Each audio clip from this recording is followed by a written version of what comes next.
Van Helsing é um filme de horror-ação lançado em 2004, que apesar da crítica odiando e muitos adoradores de cinema torcerem o nariz para o longa, é um filme que marcou a muitos devido ao seu estilo e monstros, e eu sou da opinião que amo este filme. E hoje nós veremos os segredos do personagem titular e como ele se liga com o Conde da Transilvânia e com Deus, e ainda mais ver os segredos antigos e mistérios que circulam este personagem.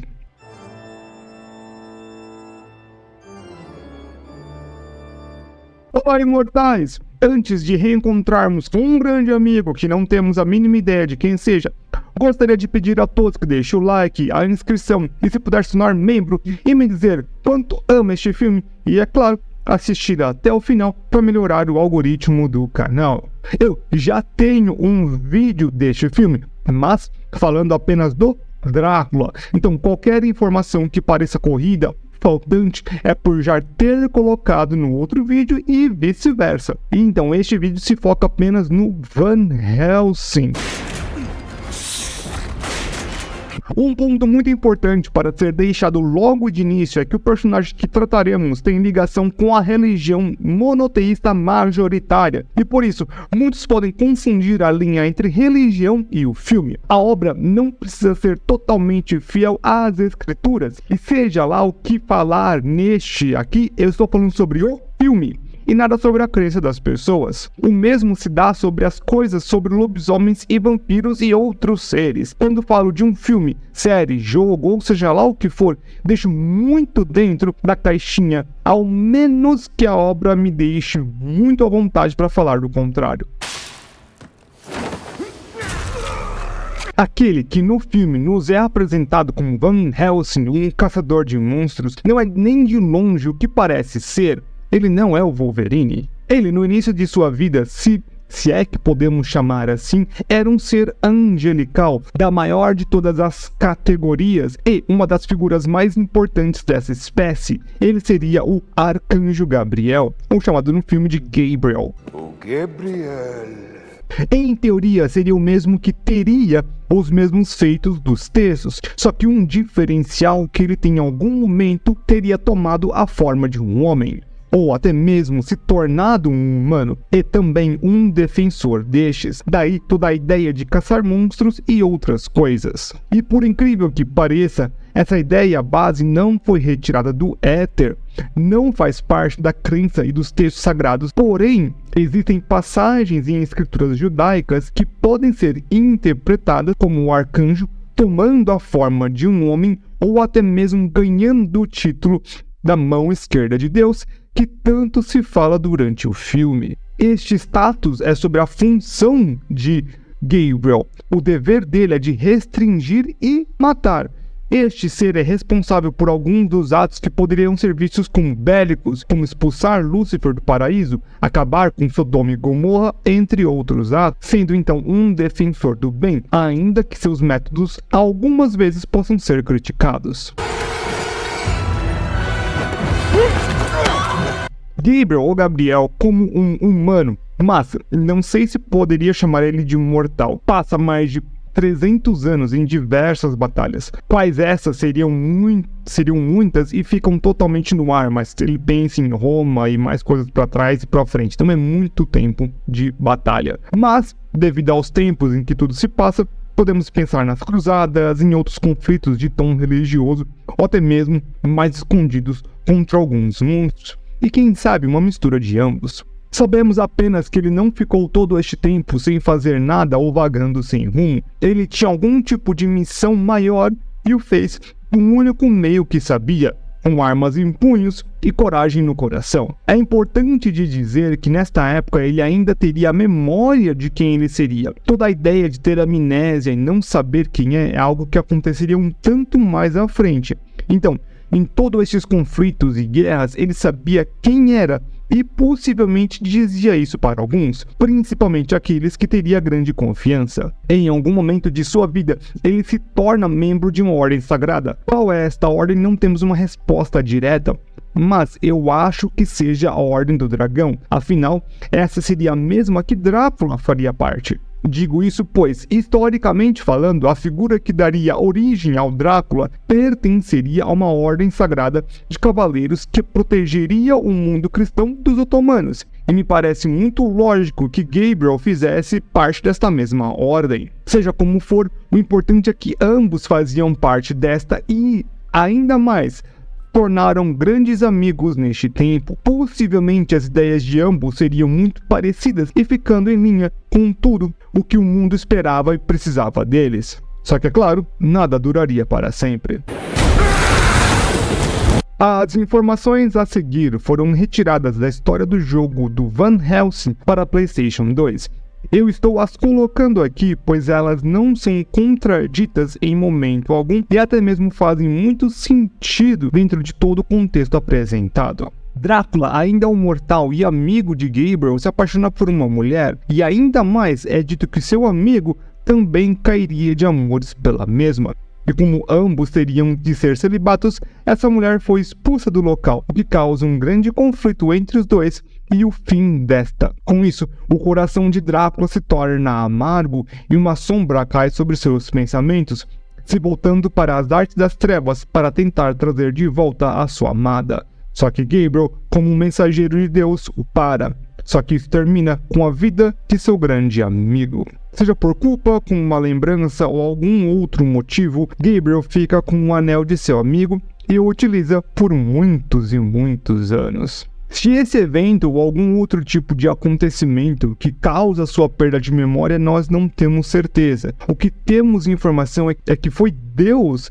quem retirou as suas lembranças, como um tipo de punição por algum tipo de crime, que deve ter sido algo muito ferrado devido ao tipo de linha de trabalho dele. Então, ele é resgatado pelo Vaticano e colocado a serviço de uma ordem, mas agora não necessariamente com uma outra, e sim para caçar as ameaças sobrenaturais do mundo. Estes seriam chamados de Homens das Letras, ou The Man of Letters.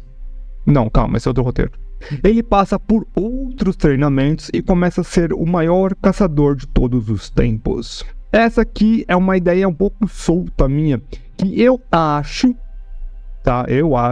que antes de perder a memória, ele ainda tinha acesso a alguns dos poderes angelicais, e por isso de tantas vitórias. Também explicaria o motivo dele precisar ser treinado novamente para caçar monstros. E ainda especulando ainda mais, creio que reste algum tipo de poder nele, principalmente físicos, mas isso mais eu vou ver mais pra frente do vídeo.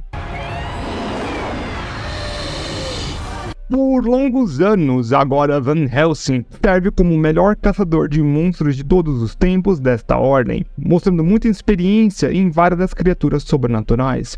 Nós podemos ver um pouco disso em sua caçada ao Mr. Hyde e o Dr. Jekyll. Ele descobre que ele sequestrou a rainha e estava deixando-a mais jovem por estar apaixonado por ela. Ele consegue libertar a rainha e segue Mr. Hyde para Paris, onde os eventos do filme começam e o monstro é derrotado. Para quem não sabe, este também é um monstro literário. No Brasil é O Médico e o Monstro, que também tem parte da história na Liga Extraordinária.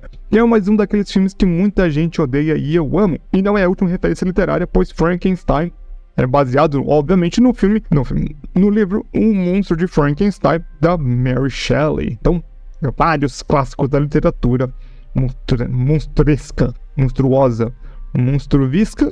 Logo depois destes eventos, Van Helsing é enviado para caçar o seu ex-amigo, Drácula. Por algum motivo, eles demoram muito para fazer com que ambos se confrontem, mas eu creio que seja devido à história de ambos e que esperavam que a família que jurou a Deus terminar com o vampiro o fizesse, ainda que meio que a culpa de tudo seja de Van Helsing, ou melhor, do Gabriel, ou Gabriel. Nesta aventura, é acompanhado por um frade chamado de Corp, que além de tudo é um inventor, que nunca teve experiência em campo de batalha, de vários jeitos. Muitos dos aparatos usados por Van Helsing são feitos pela ordem dele e com certeza são de grande auxílio para suas caçadas. Claro que estes equipamentos são um tanto impossíveis para a época, devido ao conhecimento mecânico e também por motivos da própria física. Toda essa ideia e estética são baseadas no steampunk, um tipo de fantasia onde fazem aparatos que aparentam serem plausíveis. mas que na verdade não fazem sentido nenhum. Mas este é somente mais um demonstrativo de como este filme se comporta. Coloca não somente a fantasia gótica em pauta, também coloca outros elementos muito importantes e eu diria que inteligentes. Pode ser uma outra referência a Mary Shelley e o Frankenstein, que ela foi basicamente a inventora da ficção científica.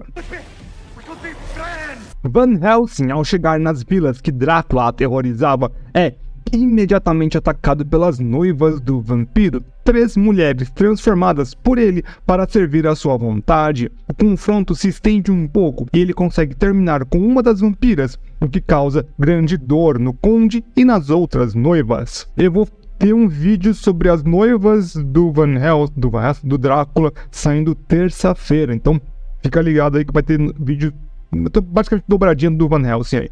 Resolve ou se alia com Anna em uma missão para espiar o castelo, onde ele encontra o conde e tem revelação da relação entre eles. Depois de um breve confronto onde Drácula derrete uma cruz, ele foge do local e descobre os planos dele de fazer as suas crias, e por pura coincidência descobre um monstro de Frankenstein escondido. Acho que é muito legal todo o conflito moral. Um monstro é um monstro, o monstro é bem um monstro, só que como ele nunca fez um mal, ele mesmo pediu para ser mal, assim como Drácula fazendo trato com um demônio, Van Helsing não se vê no direito de finalizar a criatura. Ainda assim, não teria problema de usar a mesma em seu esquema para enganar o conde e fazer uma armadilha para ele, que dá certo em destruir mais uma de suas noivas. Porém, Anna é capturada no processo e ele é mordido por um lobisomem se infectando. Conseguem um acordo com a última noiva restante em um baile,